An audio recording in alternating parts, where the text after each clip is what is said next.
मैंने आज तक बहुत सी डरावनी कहानियाँ सुनी हैं, लेकिन कभी सोचा नहीं था कि मेरे साथ ये ऐसा कुछ हो सकता है। यह घटना उस रात की है जब मैं और मेरे दो दोस्त अमित और रोहित हम ट्रेन में बैठकर एक ट्रिप से लौट रहे थे।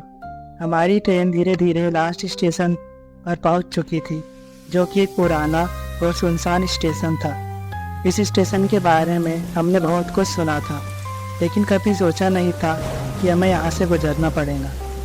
यह स्टेशन सिटी से दूर एक घने जंगल के बीच में स्थित था। रात के लगभग 11 बजे होंगे और हमारे चारों ओर सन्नाटा फैला हुआ था।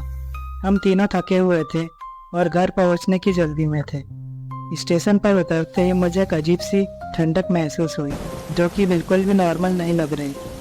मुझे कुछ अजीब सा महसूस हो रहा था, लेकिन मैंने इसे नज़रअंदाज कर दिया। हम स्टेशन से बाहर निकलने लगे। जैसे ही हम बाहर की ओर बढ़े, हमें एहसास हुआ कि स्टेशन पर कोई भी नहीं था, ना तो कोई गार्ड और ना ही कोई यात्री। सिर्फ हम तीनों ही थे।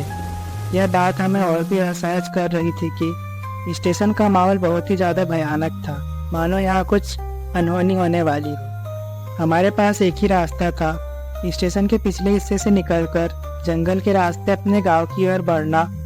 मैंने और रोहित ने अमित को कहा कि हम जल्दी से जल्दी यहाँ से निकलते हैं, लेकिन अमित ने हमें वहाँ रुकने को कहा। उसने कहा कि उसे कुछ अजीब सा फील हो रहा है और वो कुछ देर यहाँ रुकना चाहता है। हमें कुछ अजीब सा महसूस हो रहा था, लेकिन हमने सोचा कि अमित शायद थकान के कारण ऐसा कुछ फील कर रहा होगा। हम स्टेशन के एक बेंच पर जाकर बैठ गए और सोचने लगे कि अब आगे क्या करना है। तभी हमें दूर से किसी के चलने की आवाज़ सुनाई दी। हम तीनों चौकन्ने हो गए। आवाज़ धीरे धीरे हमारे करीब आ रही थी। हमने इधर उधर देखा, लेकिन हमें कुछ भी दिखाई नहीं दिया।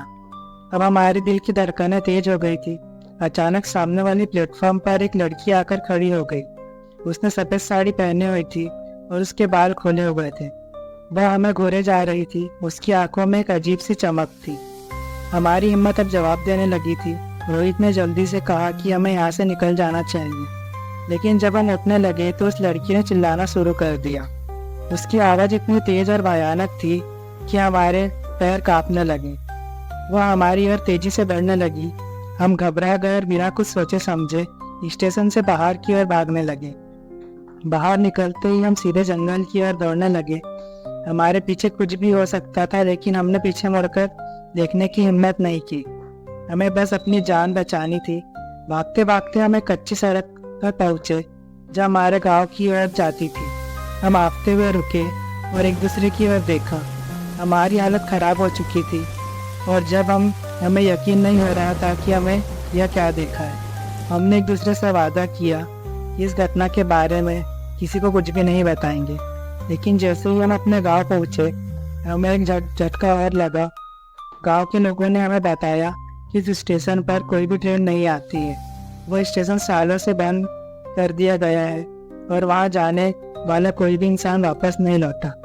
हमने सोचा कि शायद हमें कुछ भ्रम हुआ होगा, लेकिन फिर अमित ने अपनी जेब में से किसी चीज़ को निकालते हुए कहा और हमें डराया। उसकी जेब में से उस लड़की का सफ़ेद दुपट्टा था, जिसे हमने स्टेशन पर देखा था। अब हमारी हालत और भी ज़्यादा खराब हो चुकी थी। हम समझ नहीं पा रहे थे कि यह सब क्या हो रहा है और कैसे हुआ है।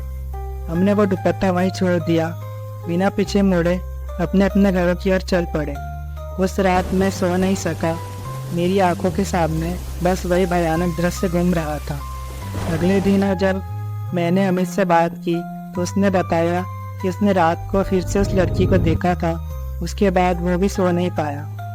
मैंने उस रात के बाद से कभी भी स्टेशन पर जाने का नहीं सोचा।